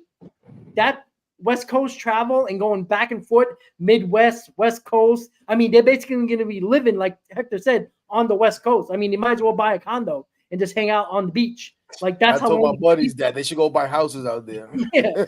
All right, guys. So we want to thank you all for watching. Hayden and Hector always brings it every other time. Unfortunately, Chris couldn't be here. He did show up in the chat for a little bit, but I want to give a big shout out to Sal Licata for popping on before his SNY show. He didn't have to, right? He kind of had to cancel because of Sunday Night Baseball, and he did it early on, which I respect. Thank God for the blowout. Thank God for the blowout. Yeah, That exactly. made him come So on. no, Sal was out. Gave his opinion. He didn't have to. He could have just said, "The hell with these losers," and Right. show up on his show tomorrow and get ratings there. So I do appreciate Sal for coming on. Right. And my bad, Robert. Even answering the whole question with the whole, the wild card is over. Like, because that's something that's content for his show. Yeah, and that's listen, content for his show. He still answered. I didn't want to be. Back. Yeah, I didn't want to be disrespectful because quote unquote my channel or whatever. I didn't want to do that to Sal because he doesn't know me. To call him out on that, even though me and Hector talked about it, I was gonna let Hector do it because you guys are cool. I think it was the appropriate way to do it to call him out with somebody he knows than somebody that he's never met before. I think that would have been wrong and disrespectful. Even though I don't think we got to get on next though. And I don't even think it's calling him out either. You know what I'm saying? It's just asking the question. Let's talk about it, Hey, we got it out there though, and then we all responded. So I think that was important to get it out there as well. So listen, I don't know guys. who's gonna do that one, Darren. I don't know who's gonna pull that one off. But listen, I'm gonna tell you right now. If Frank the Tank ever comes to my channel, that's what I was just gonna say, dude. We gotta get him on. I'm telling you right now, he will. You think he hates Sal? He'll hate my guts because he can't stand people who get famous off of the Mets losing. Because where was the Frank the Tank videos over the last 2 months where the Mets are the best team in baseball? They didn't even go viral. You know why? Because he's irrelevant when they win. When they lose, makes him funny. Yeah, but it's a problem though because he would not be with Barstool if the Mets were a good team. Because his whole thing Get Gary Cohen on the stream. Robin, I know just about that. He missed the freaking train because he was too lazy to get up early. And the trains were delayed. We know that it's New York City. What the fuck do you expect? Rob, why don't we get Gary Cohen on here? I mean, I have a great rapport with him, as you know. Oh yeah, that's a good one too. Oh, that would be fun. Oh no, but he has to get paid though. He has to get paid to come on. So Hector. Hayden, tell him real quick because that's hilarious. So to keep things short, not to bash or slander Gary, but 2 years, was it 2 years ago or last year? Rob and I were at spring training together, and I saw Gary Cohen in the corner, and I went up to him and I took a picture with him. People were getting autographs, and I was gonna ask if he could say something like a 3-second thing, whatever. And he said, "Oh, usually I get paid to talk." And I thought he was joking. Yeah. So I was like, "Oh, very funny." He's like, "Oh, I'm being serious." I was like, "Ouch." Wow. Yeah. I was shocked when he said no. You don't have to bring up money. I mean, that's a little, finances. Dude, that was hard. That was tough. But yeah, listen, all right, guys. I've been elevated with Gary Cohen. Stop jinxing us. Yeah, Gary is. No, he just he seems like a jerk. Honestly, he is a punch. And I know everybody. He has a punchable face. He's a fan. He grew up a fan. He's one of us, and then I think he's beyond being one of us. I think it may be a little bit up in here. You know what I'm saying? Because he gets in the elevator and listen, I get it. You're Gary Cohen. You're getting in an elevator at Citi Field. The last thing you want is everybody to, you know what I'm saying? But I understand that though. But you know what? Keith Hernandez and Ron Dolan are probably the two of the coolest people. I met Keith Hernandez a couple of years ago, and he was freaking awesome. And listen, you guys are royalty. You could be an asshole to me, and I would probably still be like, "Hey," but I mean, seriously, those guys are the nicest two. Ron Dolan is the nicest guy ever. Listen, I'm a grown man. Reed Foley was kind of a jerk not too long ago, and active players can be iffy. Active players could be iffy for sure. But listen, guys, it's been a lot of fun. It's been almost 2 hours.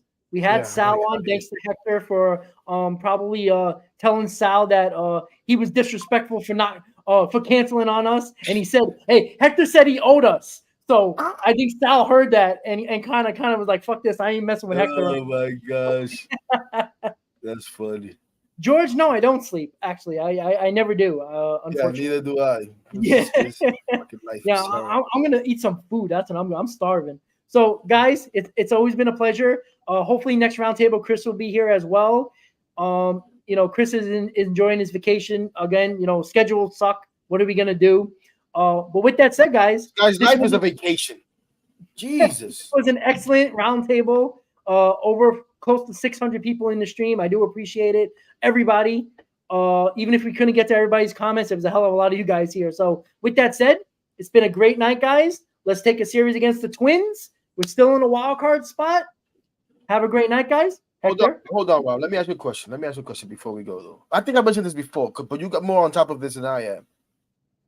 Do the Mets not have like the best record in baseball, or one of the best records in baseball? Let's say from the meeting or whatever. Like there's a June point. 1st, I think they have the best record. I think Houston and the Mets are like head to head on that.